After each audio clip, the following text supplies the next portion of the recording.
borom la muy jëm ci le 5 dimanche le 5 décembre di bisu Papa Sow ak Siteu di bis boo xam ne àdduna ngi koy xaar tey moom fi waxtaan digganteem ak waa CNG waaye am ay message yu mu bëgg a jàllale ci ni mu war a taxawoo bis bi ñu bokk teewlu Pape Fall Pape ñu ngi lay nuyu. waaw ñu ngi lay fay Chérif Cheikh Mouhamed Fadel du Maamin donc dama ni bala maa wax suñu kilifa gi nga xam ni mooy président wu CNG moom moo ñu convié woon ci ndaje kon day jaadu moom mu wax parce que mooy suma kilifa mooy seen kilifa donc moom bu waxee ba wax li taxoon mu wootee ak liñ fi tënk yëpp ma indi benn rajo rek ñu daal di tàqali ko parce que moom moo war a wax. non non. jërëjëf président Bira ñu ngi lay nuyu. merci maa ngi leen nuyu yéen ñëpp aussi di leen di fay di rafetlu seen teewaay fii comme ni nga xam ne souvent bu événement amee dañuy woote pour waxtaan préparation bi mais bii moom événement spécial la moo tax ñu jël ay fan avant moo yegg si li ci ëpp dañoo ne bu suba la ñu def ko tey mais bii dañoo jël ay fan pour préparer ko. mun a waxtaan am loo xam ne dañ ciy déggoo bi mooy woote jàmm ñëpp woote jàmm mbër ya manager ya entraîneur ya internautes yeeg ñu am site ñëpp woote jàmm ci làmb ji parce que aussi il faut reconnaître c'est un très grand événement Siteu Papa Sow du événement bu ndaw loo xam préparé ay at ñëw bi ñu naan des na 3-4 jours dafa laaj encore ñu affiner préparation bi pour li ci jëm ñu ngi ñaanal ñëpp ñëw ci jàmm ñibbi si jàmm fekk fi jàmm am jàmm et que le meilleur gagne maintenant dafa am lu ñu seetlu woon ci làmb ji également ñu ne ñu jéem a préparer wu par rapport à ça xam nga li nga war a téléviser wala nga war ko retransmettre image yi dafa war a rafet parce que image yu Sénégal aussi moo ni demee sur image yu làmb ñu bëggoon bu bés baa mu am càmbal le promoteur am moo ko war am loo xam ne dafa war CNG presse bi dafa am fu ñu leen di foo xam ne dañ leen di yemale wax leen ni place bii lañ leen réserver voilà dañ leen réserver place ak leen ay place yoo xam ne fii ngeen di nekk pour que ngeen mën a jël def seen liggéey joxe image yi war reporter événement au besoin managers yi entraîneurs yi nga xam ne aussi ñoom seen bëriwul dañuy wax ñu dem ci tribune ya ci loge toog foofu seetaan parce que dañu bëgg enceinte bi yëpp mu leer nañ parce que loolu cëri CNG la CNG moom loolu moo ko gérer CNG na ko gérer mais avant communiqué yi da cee baax waxtaan ci ak nit ñi alors am na ñoo xam ne aussi événement bu jotee dañuy ñëw ñoom ñëpp bëgg a bokk bëgg a dugg ci mbir mi ñooñu aussi dañ leen di wax ne bii pas amut géew gu set lañ bëgg mbër yi seen accompagnateur ak seen manager ak seen entraîneur point ak commission d'organisation bu CNG loolu buñ fi jógee communiqué nañ également ci xale yi yàq ci stade arène nationale bi ñu ñaawlu ko lool am na benn circulaire def naa ko léegi joxe nañ ñu ngi koy joxe après ngeen jël ko wasaare ko yéen aussi ngeen dugg ci combat non violence bi ngeen dugg ci combat sensibilisation bi ak mobilisation bi pour que nit ñi xam ne arène nationale bi c'est un bien public d'abord mais aussi loo xam ne ñun ñoo ko doon ñaan depuis ay at lu ëpp demi-siècle ba yàlla wërsëgal ñu le président de la République son excellence Macky Sall defal ñu ko ñu dañ ko war a entretenir balaa sa état di ñëw ne xaaral ma defar yi ñu ñoo war a defar d'abord donc ñoo ci war a jiitu kon nag ñu ñaaxaat amateurs yi fans club yi mbër yi ñëpp ñu jàpp ci ba kenn dootu laal chaise xam nga yàgg nañu sensibiliser waaye nag ni dafa laaj aussi ñu jël ab ndogal na mooy bépp mbër bu bëri sa benn supporter sax bu yàqee benn chaise sa reliquat bi ñu koy téye defaree ko arène bi ndogal bi jël nañ ko joxe nañ circulaire bi mën nañ ko wasaare mën ko jël également partager ko ak nit ñi la ca des mooy le promoteur am lu ko war mooy seet fa muy jaayee biyam naka la koy jaayee ñu seet aussi ak sécurité bi fal ba ñaata buntu la ñu ubbi yooyu yëpp ku ñëw aussi bés ba xam ne bu ñu bul jaar ni xamal ne defara tax ñu wala bul jaar foofu toogeel nii nga xam ne defara tax ñu toogee ko parce que làmb ji aussi ay millions mënuñ cee dem ba pare léeg-léeg benn waaye jóge fal rek ci la ko neex tax ba muy yàqu wala image yi Sénégal yàqu non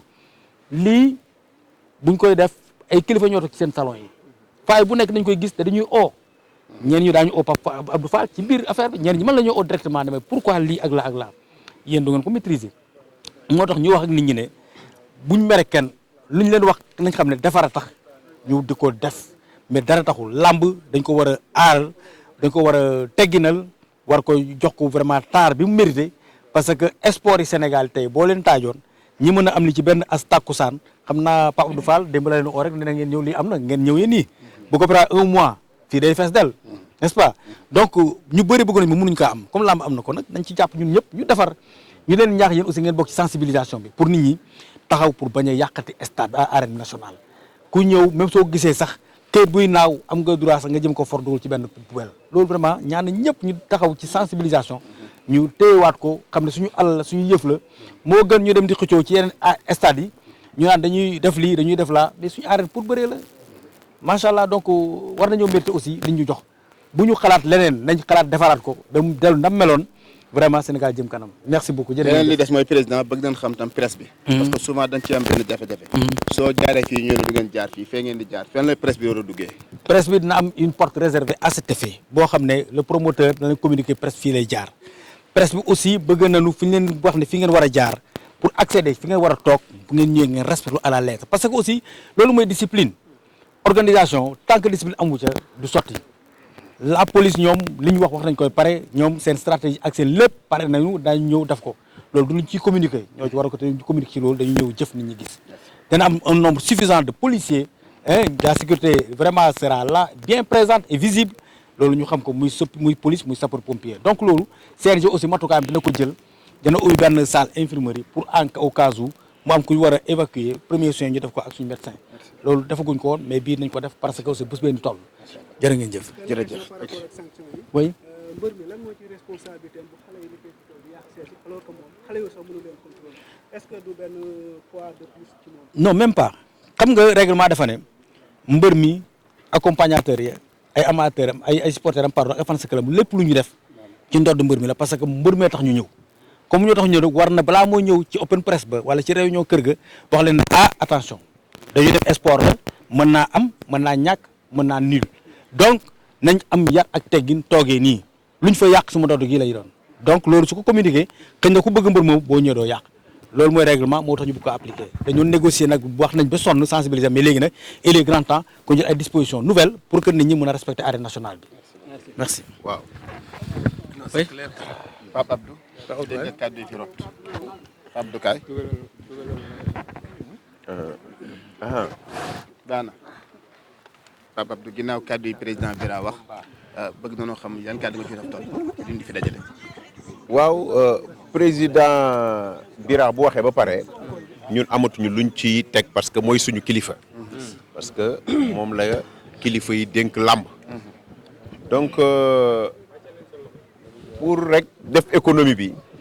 dañuy jëm ci benn bis boo xam ni muy Papa Sow Siteu ngeen di ay collaborateurs parce que ku ni làmb wax presse moo tax ñu convier leen quand même ci rencontre bi pour jox leen conclusion yi nga xam ni ndaje bi nga xam ni moo doon réunion avec la sécurité ñu daal di leen koy defal leen retour bi donc loolu moo waral teewaay bi combat Papa Sow Siteu nag dañ ci jël ay matuwaay matuwaay yi mooy lan bu njëkk bi comme journaliste yi lay waxal journaliste yi wutal nañ leen benn place boo xam ni place oui je dis bien oui donc place bi dañu ko wut pour que d'une manière organisée ñu installer leen fa doo leen déranger kenn du leen déranger avec la supervision de la police li daan am ci lamb yi nga xam ni jàll na fi muy que ni barrière bi ku nekk ñëw langaamu ci ñiy wéeru ci loolu moom xawma beneen de waaye bii moom doo leen ko ci teg bët incha allahu rabbi cela veut dire muy manager bi di entraîneur yi di borom garam mbubb bi ku nekk na dem yéeg ca kaw cër nag nit a koy jox boppam bala ñu laa xamal sa bopp parce que du ñu jël ay millions dépensé ko ci benn événement yàlla di ñu kattanal ba bis booba ñëw nit jóge fële naan ñu c'est telle conduite à tenir xëy na li tax nga koy wax c'est conduite boobu moo approprié pour yow mais man en tant que organisateur damaa jël bis bi teg ko ci loxoy Fallou Ndiaye Assane Ndiaye Khadim Ndiaye ak Yande Diop staffu PAF production day nekk en retrait ça veut pas dire que on ignore beaucoup de choses mais lépp lu ñu gis on ne manquera pas quand même d'apporter des réajustements li ci des nag moom mooy ay collaborateurs ngeen amoon na disposition yoo xam ne jëloon nañ ko bi ma leen di woo pour ñu waxtaan mooy que ni bi ngeen waxee friction yi ngeen am ak police ma ni leen c'est parce que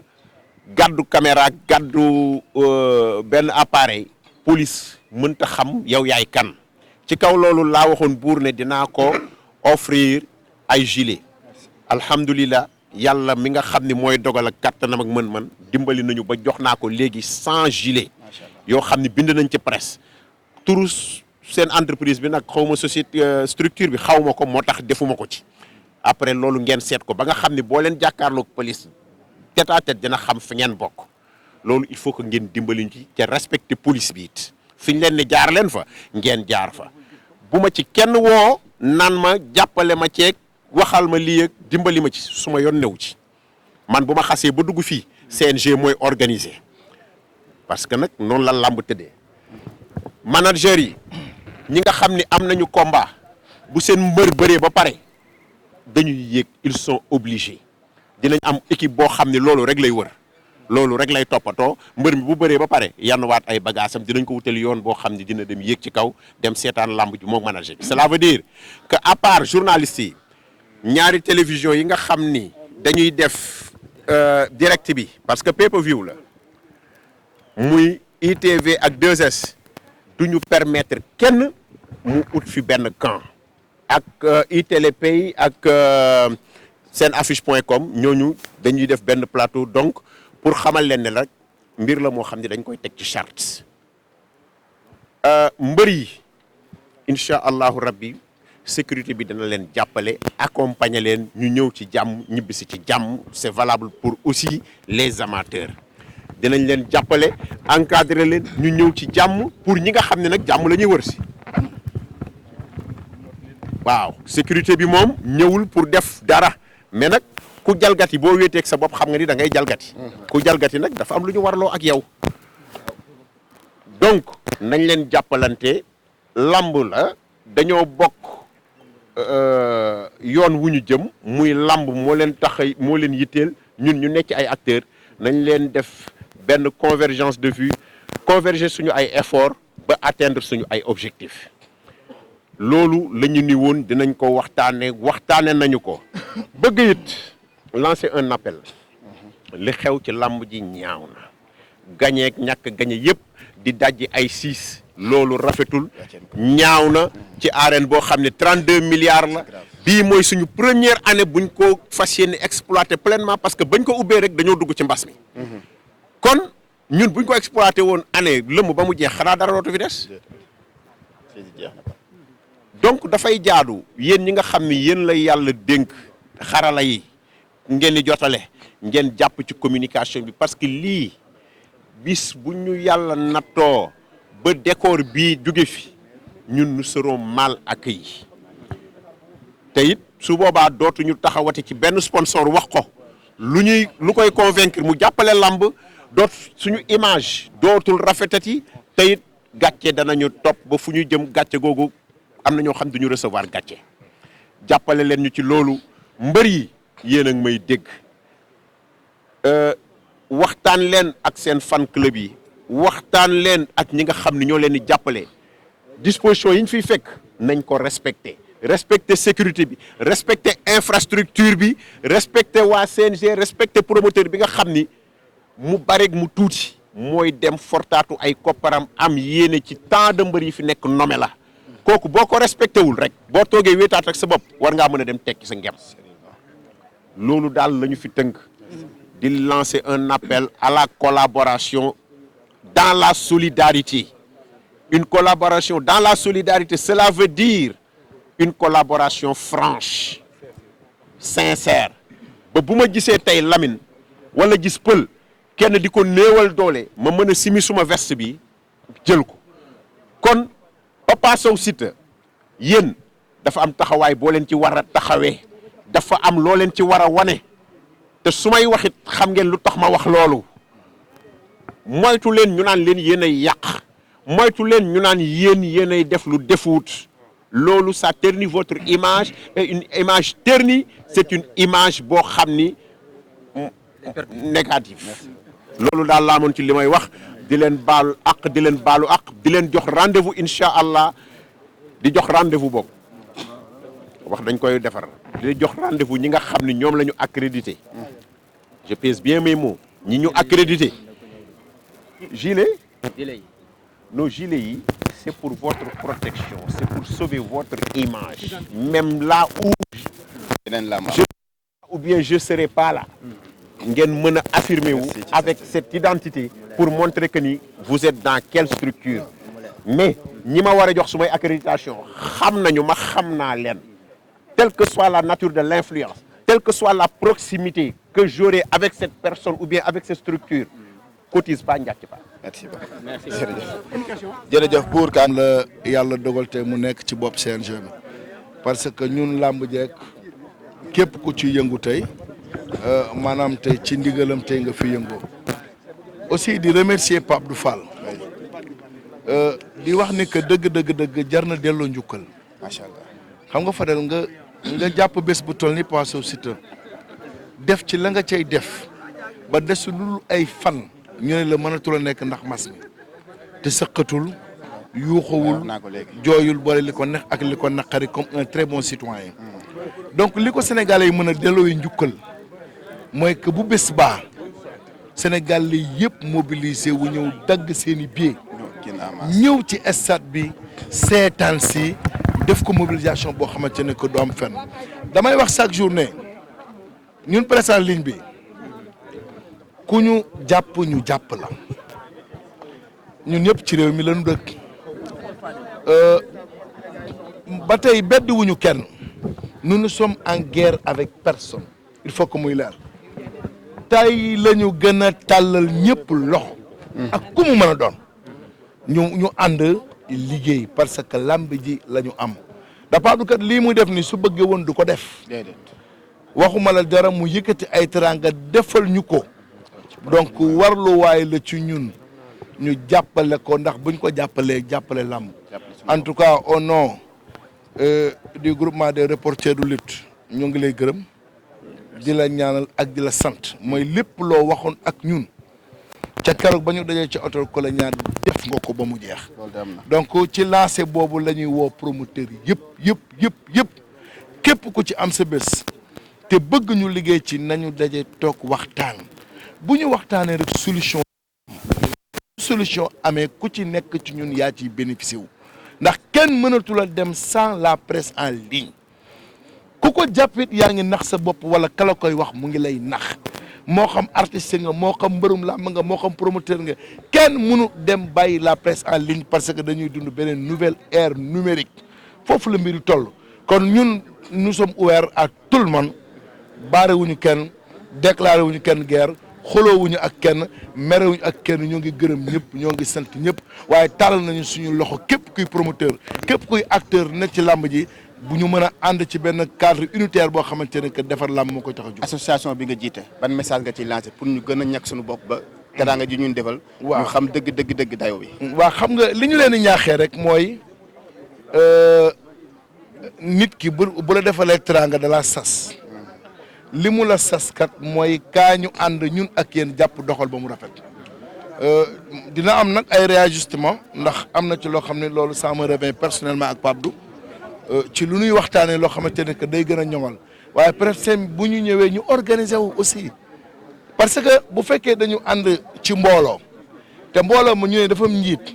bu ñu dajee bu njiit leen nañ leen def nangam rek nanu ko def. dëgg la ndax loolu mooy noppal maanaam loolu moo leen noppal mais bu ñu nee bu buur nee nii nit jóg sànni ko fee loxo wala ku nekk def la neex loolu daf ñuy fragiliser te bu boobaa du ñu amal benn njëriñ bu ñu ñëwee. ni ñu ko bëggee ñun ñu nekk ci association bi danañu waxtaan bu soobee yàlla ndax am nañ ci cadre bu ñu mën a waxtaanee danañu jël ay décision ba ku ci nekk boo ñëwee di nga respecté li nga waroon def. mais sañse nga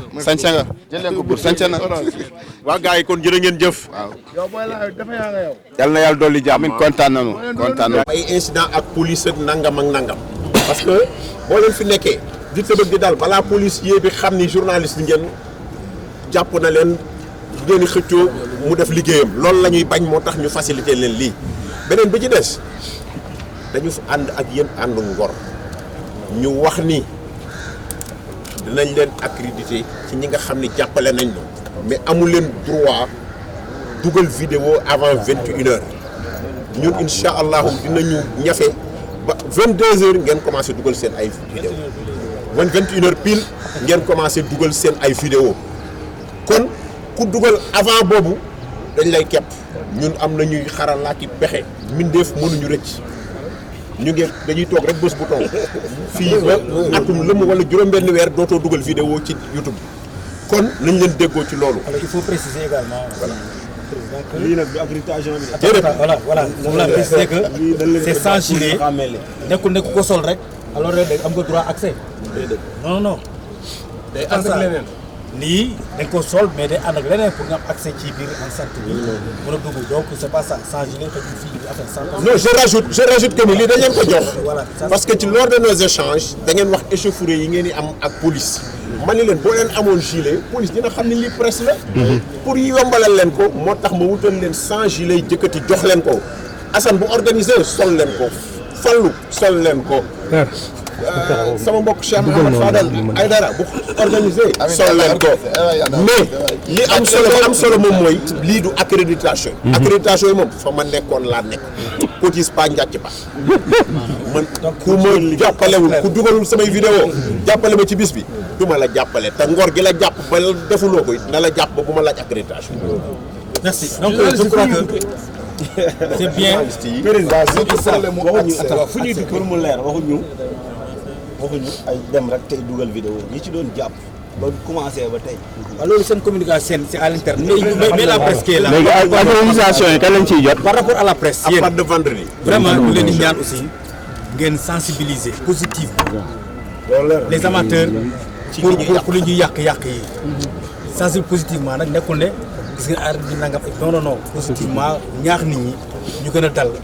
gën a sàmm gën a respecter arène nationale bi xam ne suñu bijou la ñoo ko moom